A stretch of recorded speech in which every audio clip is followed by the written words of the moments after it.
The parents of a boy from Westbrook are calling now for a deeper investigation into other alleged assaults after police say their son was attacked by an educational technician.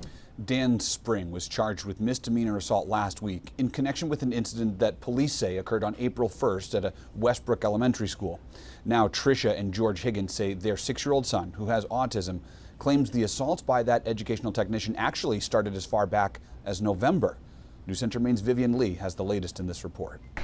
Oh, mama.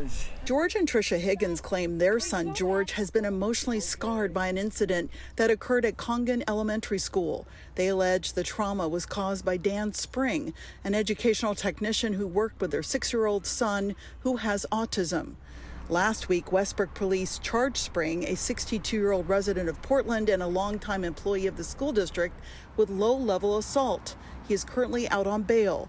The charges stem from an incident that took place on April 1st, as detailed in court documents. This incident was witnessed by a teacher and 3 other ed techs. He threw him into the classroom. He proceeded to shove him. He was asked to leave. He came back, proceeded to shove him again, and with threatening gestures pointing in his face, stating that my son had messed with the wrong one. Here we go. George's father previously witnessed an incident in February where George refused to take Spring's hand after being dropped off at the school.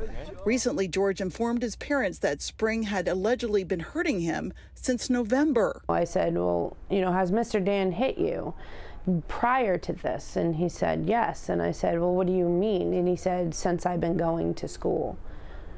When the teachers aren't looking, he apparently slaps my son's hand and will squeeze his hands, and I believe my child. After the report in April, Spring was removed from his position and placed on leave. He later resigned from the district.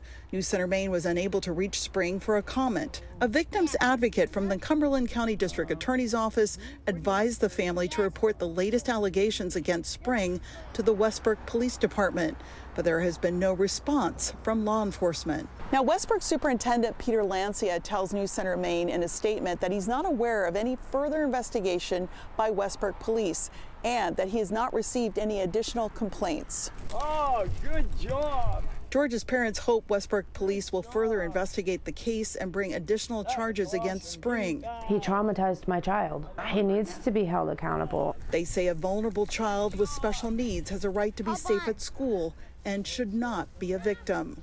In Westbrook, Vivian Lee, News Center, Maine.